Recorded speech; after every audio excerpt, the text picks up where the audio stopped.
Hello guys, ayan, nagluto tayo ngayon ng hapunan, yung hapunan ng sinigang isda. Ayan, nilagyan na natin ng kamatis sa tuluya. And then nilagyan natin yung isda. And then ngayon, nilagyan natin yung okra at saka pechay. Kaya isusunod natin itong dahon. Ayan, para luto na siya.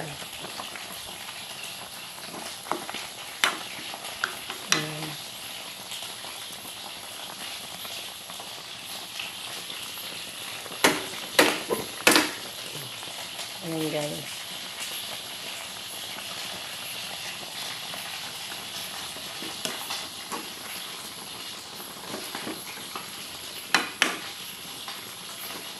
Ayoko din sa dahon yung medyo lutong-luto. Gusto ko medyo